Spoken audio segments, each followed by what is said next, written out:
Seventh tradition states that every AA group ought to be fully self-supporting, declining outside contributions. We will now pass the basket. Later. It's been done. Oh, has it already? Yeah. All right. This is a weekly STEP meeting. Our format is as follows. The speaker is asked to talk for about 25 to 30 minutes on the STEP, or their experience, strength, and hope, I guess. And that we followed by a discussion or questions until 7 p.m. You can find these weekly meetings on our YouTube page, the Conscious Contact Speaker Group of Doylestown. Don't forget to smash the like button, subscribe, and share. Shameless plug. That brings us to the speaker portion of the meeting on this day of September 5th, 2022 in Doylestown, PA, at the Monday night 6 p.m. Stay Alive Literature and Step Group at St. Paul's Lutheran Church. Tonight's speaker is Eric. Is your name? Yes. All right. And he'll be sharing his experience on his experience strengthening the steps or something. Okay. And they will be sharing their experience on that step. And please help me welcome Eric. Thank you very much. Hello, everyone. My name is Eric, and I'm an alcoholic. Hey, Eric. And I was thinking about this meeting, and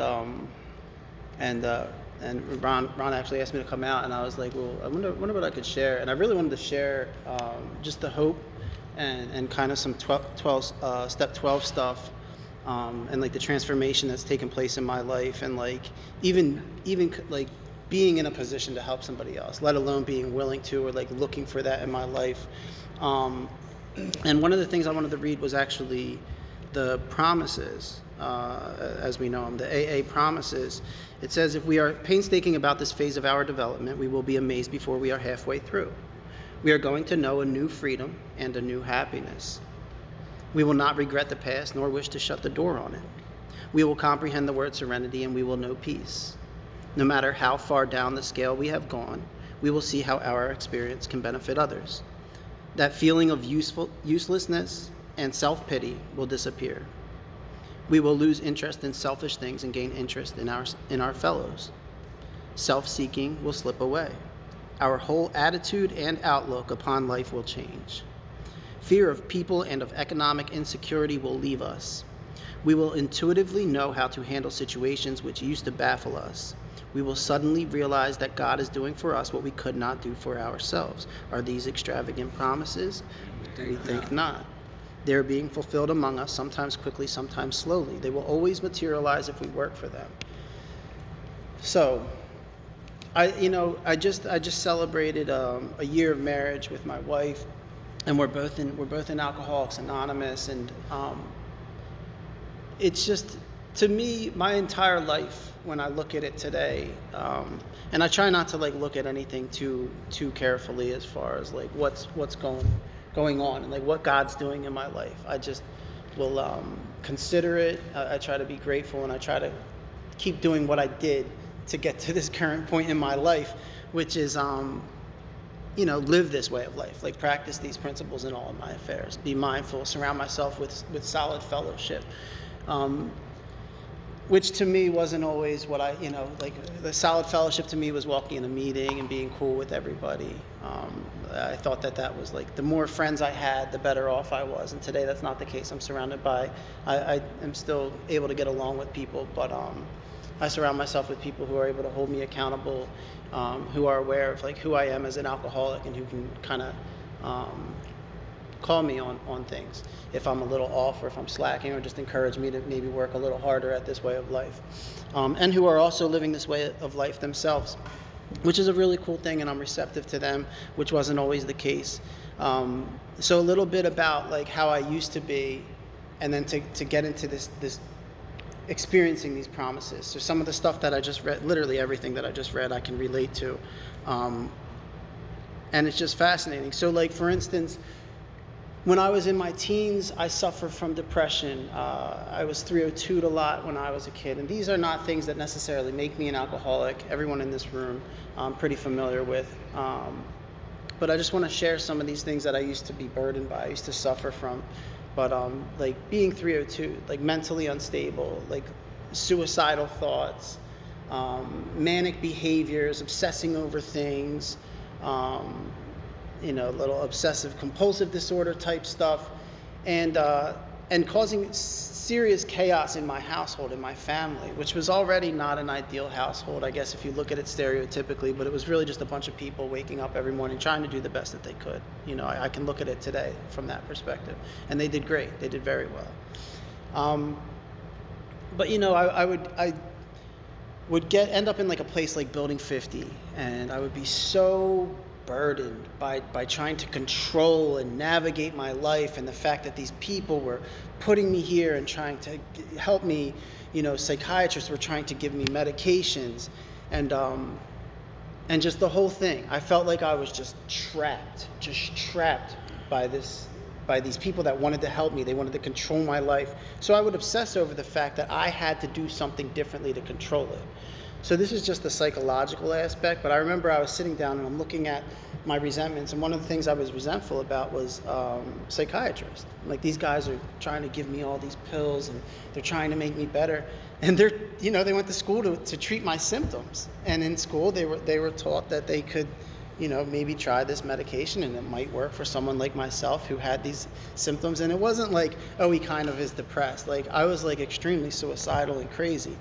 And they were doing what they were trained to do, and they were doing the best they could. So that was like one thing that I experienced, and my family it wasn't very good at my house, or I wasn't a great person to be around. And I love my family, they loved me, but the reality was some of these things that I dealt with just made it so that I was not a pleasant person to be around, let's just say. As I got into drinking and experimenting with some other things, all of this took off even worse. And, eventually I was asked to leave my house. And that continued throughout my life, where my mom would maybe ask me to leave. Then I would have this huge resentment towards my mom. I'd end up 302 because maybe I tried to kill myself again. They try to bring my mom in to talk to me. I don't want to talk to my mom. They're like, that's the source of your problems. It's your mother. You just need to sit down and have this family session with her. But this was kind of like the chaos of my life. Eventually I got into legal problems. In which case probation's telling me you should stop drinking and living the lifestyle that you do. But at this time in my life, I was under the delusion that this was doing something for me that would maybe be sustainable. I was having an experience from drinking, which I now know to be an allergy, right? A phenomenon of craving. And something's happening inside of me. And, so my life is spiraling out of control. So I'm suffering from this depression. I'm causing a lot of people pain and misery. Trying to get into relationships with girls. I'm trying to have work a job. Sometimes I would be in the state of mind where I need to get a job. I need employment. I need to make more money. I just need to live in an apartment by myself. I can't live with anybody. And I just got to get off probation. I just got to get off probation. I just have to get off probation and get an apartment and just have, and just if my girlfriend could just accept some of the things that I'm doing, we'll be all right here. And this went on for years and years and years in my life. And I tried to navigate this numerous ways, a lot of medications, maintenance type of medications. And, eventually I ended up in a situation where I became willing to do something a little bit different. And for me, that was going to recovery houses and being around AA and not really being able to. So we mentioned honesty, and throughout all of this chaos and turmoil and stuff like that, I had a lot of people that reached out to me for help, and I didn't know how to be helped, and a lot of that stemmed from not being able to be honest. I had no idea what honesty really looked like in my life. I had a lot of ideas about who I thought I was or who I thought the world was, but I didn't really actually know. I had a lot of delusional thinking going on. And so eventually, as time progresses, I start to I start to lose these delusions through failures, through significant failures, like serious things, like near-death experiences, causing people severe harm, from like an emotional perspective, and just ending up in some very dark places. I started to slowly allow some of these delusions to fall by the wayside as they ran their course to the very end. And I don't know that it's for everybody, but I know in my case, that was necessary for me, to go through those hardships and to have those things run to the bitter end, where I no longer was relying on these things, which for me they were kind of like these character defects that I used as survival mechanisms, and I would hold on to them to the bitter end, and eventually some of them would be shaken by the wayside. And it wasn't until I started to lose those things that I started to open up to some other concepts. I was exposed to Alcoholics Anonymous. I was exposed to people who had an experience living with recovery. But again, I wasn't really able to be honest. They were presenting things to me like what it is to be an alcoholic, right? They would sit down, they would tell me, hey, maybe you're an alcoholic, maybe you should try this. I had all kinds of suggestions, information to obtain or to receive, and people trying to deliver it to me, but I still suffered from these delusions. And I let go of them very, very slowly. Once I learned what it was to be an alcoholic, and I was able to accept that, once I lost all other perceptions about myself or who I thought I was or the world or who I thought the world was, once I was truly able to listen, I think the most honest thing, or I think the thing that I had to be honest about, was the fact that I didn't know everything, and I love to know everything. And that's what I would do. I would end up in this situation. I'm in a hospital, I'm in jail, I'm in rehab, I'm homeless, I got kicked out of this house, and I would try to figure everything out. I would constantly try to figure everything out. Self-reliance in my specific story was just so strong. And once I realized that I didn't know everything, or that I didn't need to know everything, or maybe that I literally didn't know anything, once I was able to put myself in that headspace and just listen to somebody, a lot started to happen for me in my life. And what that looked like for me in the early stages was literally biting my tongue, like not literally biting it, but you can like not responding, right? So somebody might say something to me, and this took practice for me. Someone might make a suggestion, or someone might say something to me like, hey, I think maybe you should do this, or maybe you should try that. And instead of responding or trying to stick up for myself, I was in this humble state of mind where I was just able to think about what they said to me and find the truth in it, and start to look for this honesty that a lot of people had talked to me about before, right? I never really heard it, but I started to look for this. I was like, where's the truth in this situation? Where's the truth in this message, in this person interacting with me? I had a lot of these like God experiences, like, man, I can't believe that person was in my life. It's so crazy they said that when I was thinking this. And I wouldn't be able to actually still hear the message. Despite knowing something just happened, I wouldn't be able to actually receive that message. Which to me, looking at it now, it's like God worked and continues to work through the people around me. But I wasn't in this position to receive. And I started to practice receiving or looking for this truth. And what that looked like for me was actually getting in and around AA and people that were living this way of life, which to me was not attractive at all, because it forced me to look at some truths about myself that I was absolutely unwilling to look at. And I remember having thoughts like, I was talking about like the 12th step and like helping other people. So like my whole life, not in like a malicious way, but in like this desperate way, I was trying to help myself so that maybe I could help other people. Like I really wanted to help other people. I really wanted to be able to not be a burden to the people around me. Like that's truly where my mind was. But my initial thought was, I have to help myself I have to figure everything out for myself. I have to control this. I have to make sure I don't fail this time so that I can help other people. And once I allowed other people to truly help me, like I said, I started to take some guidance and to take some perspectives. And as a result of that,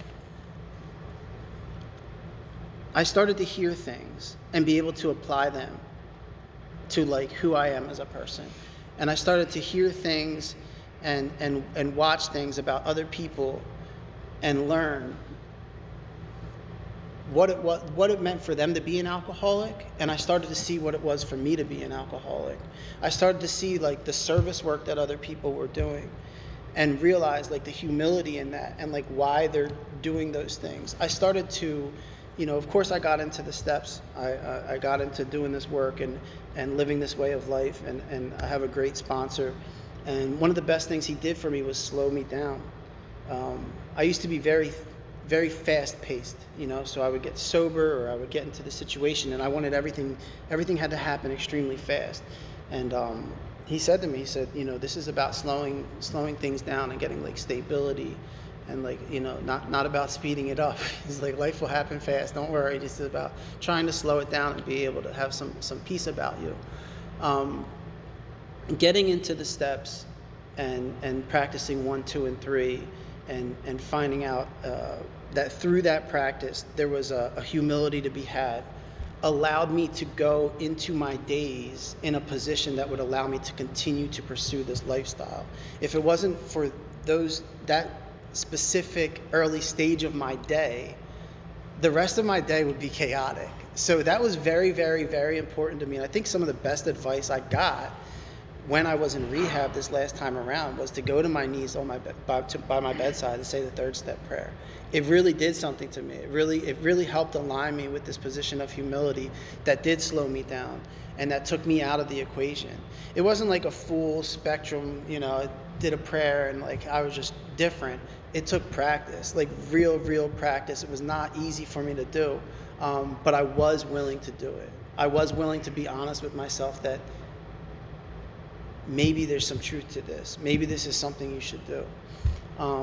So I did that, and I got out, and I get into my 4th step, and I'm writing stuff down, and I'm being honest, and I'm being thorough, and then we get right into a 5th step, and I'm offered some different perspectives about these things. I go home, hour of reflection, I'm in 6, 7, we get into the amends. My amends were pretty straightforward for me this time because I did have a 17-month period of sobriety. I did a significant amount of amends, and I had a short relapse, so I got right back into the amends stuff.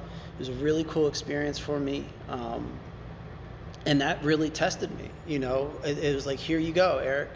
We're working for God now. Here we are. We're going to go and we're going to try to make right some of the things you did in the past. I'm still doing it. I still to this day, I'm still trying to like think of different things and different ways that I can right wrongs.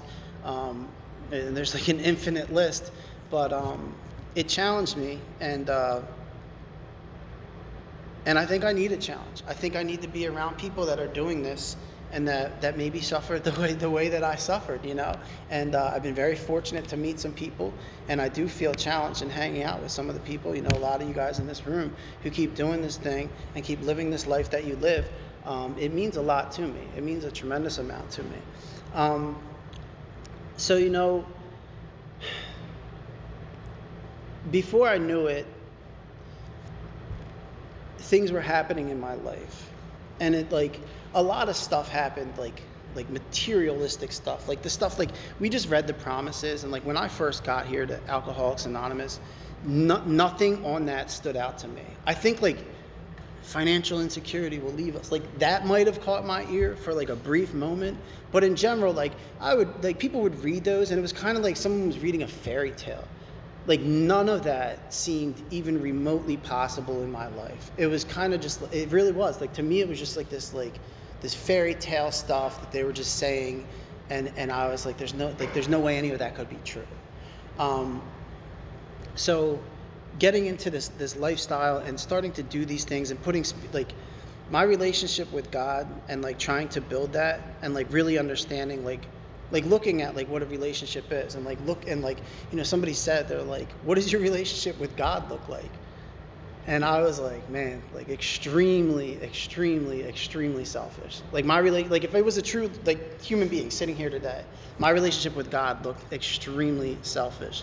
So I took that as like a challenge. I was like, man, like how could I be better in this relationship? And like a lot of that took prayer, like trying like God, like how would you have me be? Like how could I be a better service to you? Like really meaning it too. Like I encourage people. I said, like when you pray, like mean it. Like mean your prayers. Like don't just go through. You can go through the motions, in the early stages you go through the motions, but eventually you want to practice this and really mean these things. And I did. And we also talked about like our purpose is to grow spiritually, right, and be of service to other people. So I'm doing these things, and I'm finding that I'm no longer resentful at people. I'm finding that if I become resentful towards somebody, I'm able to navigate that and turn that over to God significantly sooner than I would have in the past. Like in the past, I'm taking that and I'm using that, and it's accruing interest, so that the day that person does me wrong, I can turn around and unload this on them. And today I'm able to really look at people in a different way, and it's just insane to me.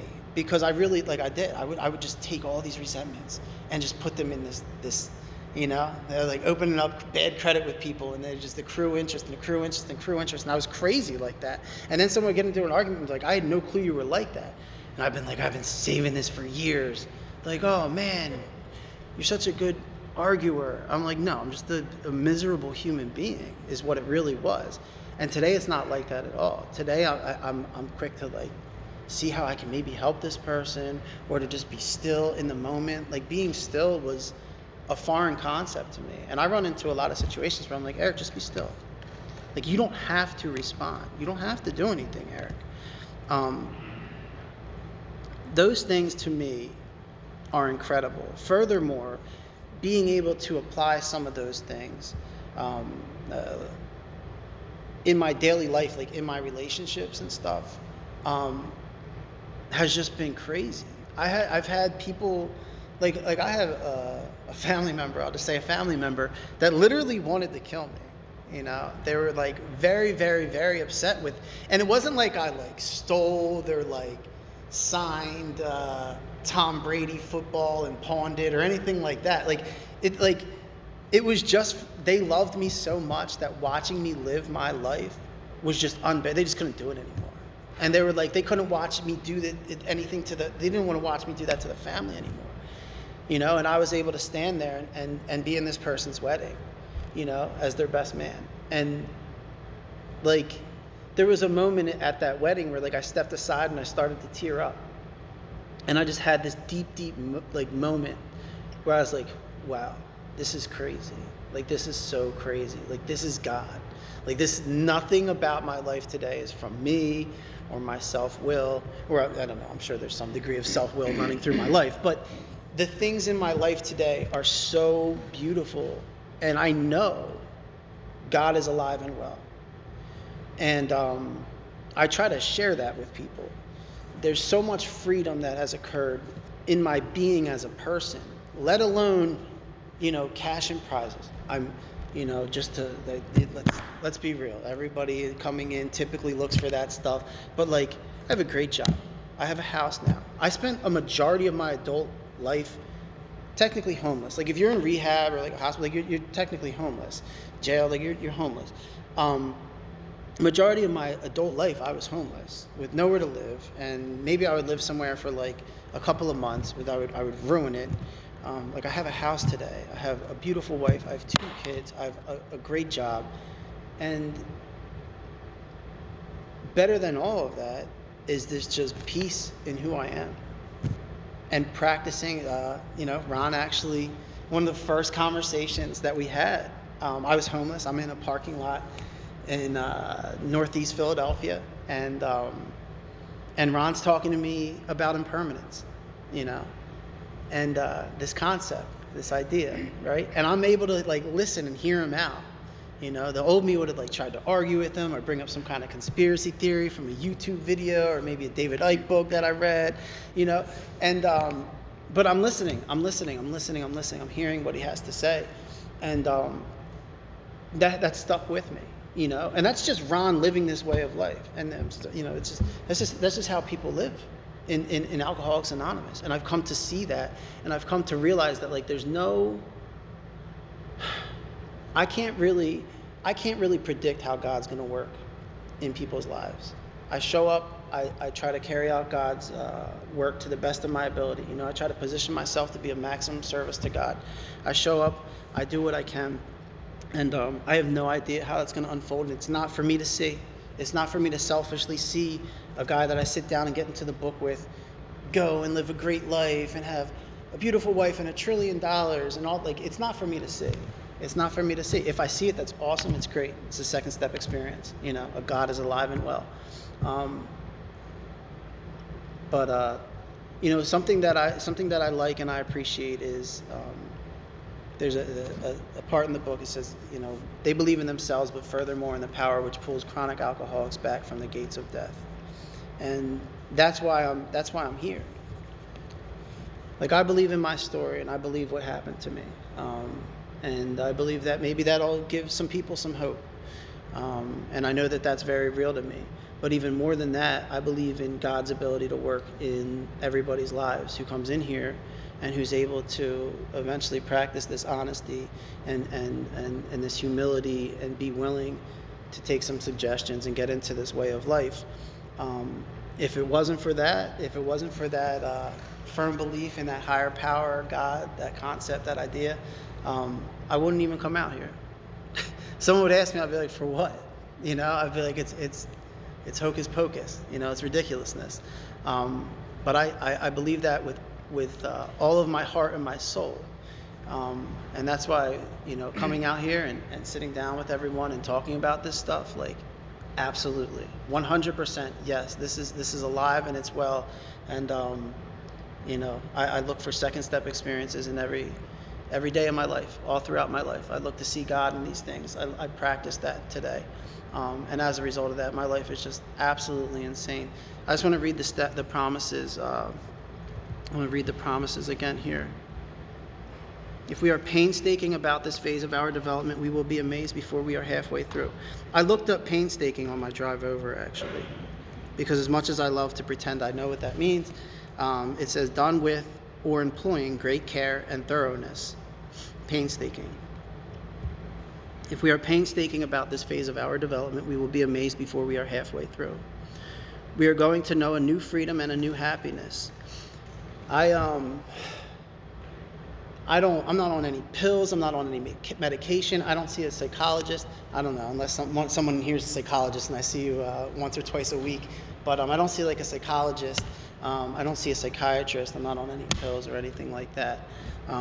I'm extremely happy, and it doesn't mean I'm constantly like in this great, amazing mood, but like in general, I'm happy, 100%. I'm a happy person, and I'm extremely free from the bondage of self, which I've heard it phrased. Like in ways that a lot of people, it's funny, like a lot of people here, like I can briefly touch on some of the stuff that I lived through, but like I think only God and I know, and I think that's good enough, like how badly I used to suffer. And I also try to like have those moments with God where like I'm thankful for that freedom, and I understand that freedom and like what that looks like for me. I see a lot of people that come into Alcoholics Anonymous, and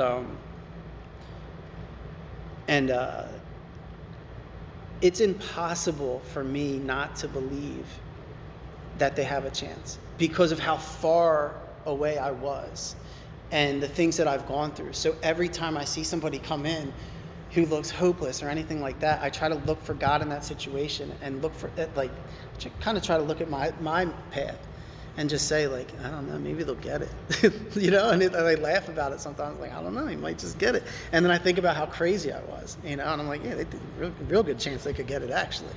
But that's the freedom, and it's an amazing thing. We will not regret the past nor wish to shut the door on it. You know, I have a scar here from stabbing myself in the neck try to kill myself.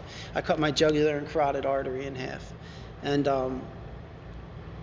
for a while, I was like afraid to say that to anybody. I was afraid to tell people that there's like extra scars back here from taking a razor blade to my neck and trying to kill myself again, among other things, right? And I'm not saying that to be like horrible or saying that makes me an alcoholic, but I'm not afraid of who I am as a person today. And furthermore, I have a purpose, right? Stay sober, help other alcoholics achieve sobriety. I can take all of these dark things, and some of you have heard me say this numerous times in meetings, and today I have a purpose in this new way of life, which I never knew what to do with all this stuff. Caused my family all this harm. I was homeless throughout, whatever town I was in at the time. And people know that, my family knows a lot of people, and I'm sure people, they know that I'm that, is that son? That's that son? I don't have any shame in that, and furthermore, I look for opportunities to use that because now I have this great gift of an experience that I'm freed from. And I can sit there with a family member, like my mom has friends who, she's like their son and da-da-da, maybe I could talk to them and give them that little bit of hope. Whereas like my mom, my family, my friends, they tried to talk to me a million times. Just do this, just do that. As alcoholics who have had this experience in this way of life, we are equipped uniquely to present information to people who are absolutely hopeless and who other people just might not be able to sit down with. You look at the doctor's opinion and how the doctors were like, look, like we tried everything we got and we just aren't well equipped to do this work. But we are. And I think that's a beautiful thing not to be missed.